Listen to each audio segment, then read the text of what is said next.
We provide you the platform to turn your dreams into reality. Give wings to your aspirations with KR Mangalam University. Lawrence का दुश्मन नाम है छोटा don. आखिर एल्विश को क्यों मारना चाहता है?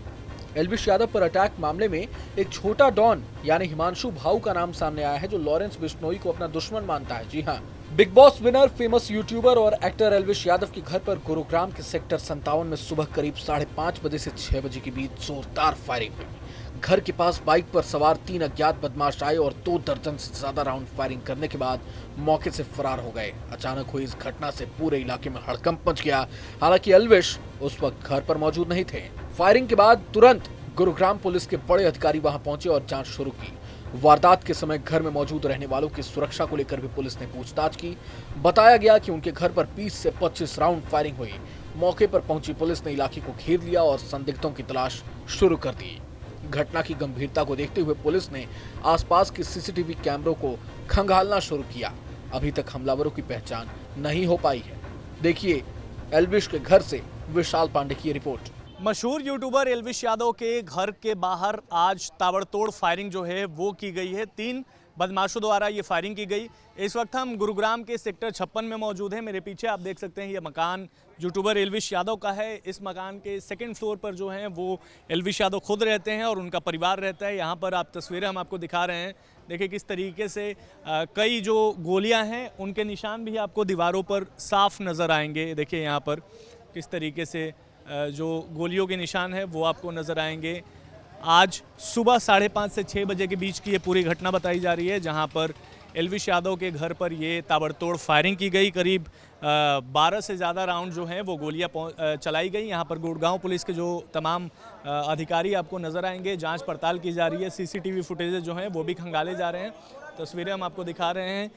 लगातार जांच पड़ताल की जा रही है। देखिए किस तरीके से जो दीवार के वो जो निशान है वो भी आपको नज़र आएंगे और नीचे कुछ मलबा भी उसमें से गिरा हुआ आपको नज़र आ रहा है। देखिए तस्वीरें हम आपको दिखा रहे हैं। आपको ये बता दें पूरी घटना जो है वो आज सुबह 5:30 से 6 बजे के बीच की बताई जा रही है, जहां पर एल्विश यादव घर पर मौजूद नहीं था। वो किसी काम से बाहर गया हुआ है। लेकिन ये बड़ी घटना है इस वजह से भी बन जाती है क्योंकि कुछ दिन पहले ही यहाँ गुड़गांव के सिंगर जो है बॉलीवुड का सिंगर फाजलपुरिया, उसके ऊपर भी फायरिंग की गई थी। उसके गाड़ी पर फायरिंग की गई थी, जिसके बाद उसने कंप्लेन दर्ज कराया। पुलिस ने उस मामले को भी जांच पड़ताल किया, कुछ को गिरफ्तार भी किया। लेकिन इस फायरिंग की घटना में 3 आरोपी जो हैं वो शामिल थे। सीसीटीवी फुटेज में साफ देखा जा सकता है कि पुलिस के मुताबिक जो जानकारी मिली है, 3 बदमाश आते हैं एक मोटरसाइकिल पर बैठा रहता है, 2 उतरते हैं और जाकर ताबड़तोड़ 12 से ज़्यादा राउंड जो है वो फायरिंग की घटना को अंजाम देते हैं। सुबह 5:30 से उस वक्त एल्विश का परिवार अंदर घर में सो रहा था, लेकिन जैसे ही फायरिंग की आवाज़ सुनी तो घर के बाहर आया। उसके बाद वो फायरिंग करके फरार हो जाते हैं। फिलहाल पुलिस ने इस पूरी घटना को देखते हुए मामला दर्ज कर लिया है और जाँच पड़ताल शुरू कर दी गई है।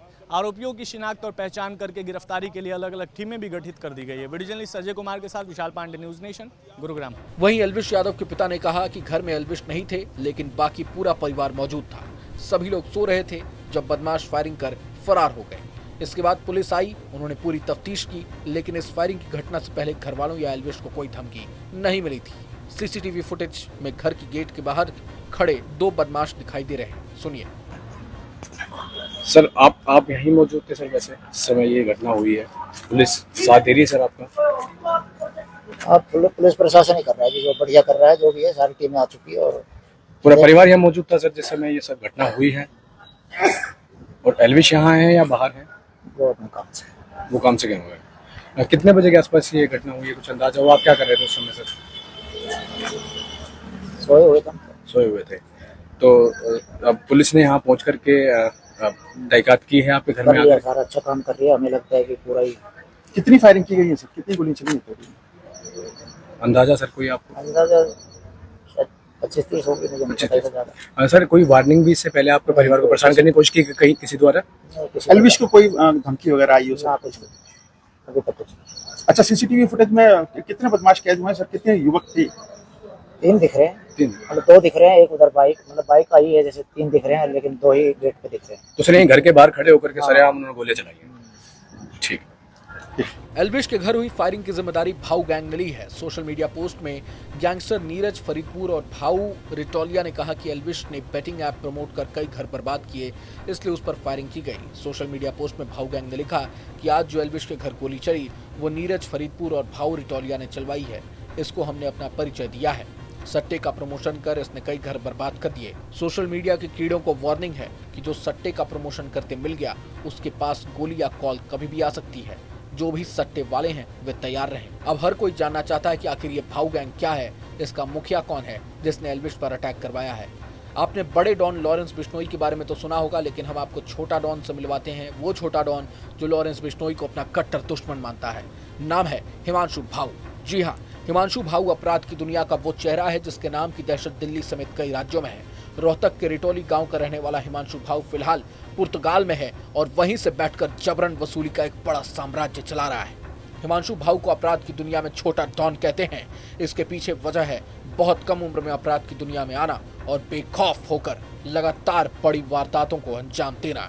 जानकारी के मुताबिक 2020 में हिमांशु भाऊ जब 17 साल का था तो उसने पढ़ाई के दौरान निजी दुश्मनी में एक शख्स की हत्या कर दी थी।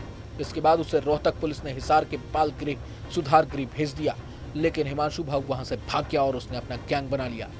अगले 2 साल तक उसने हरियाणा और दिल्ली में कई वारदातों को अंजाम दिया, लेकिन उसका नाम चर्चा में तब आया जब मार्च 2022 में उसने महज 24 दिन के अंदर अपने ही गांव रिटोली में 3 हत्याएं कर दी। हिमांशु भाऊ अपराध की दुनिया में नाम कमाना चाहता था।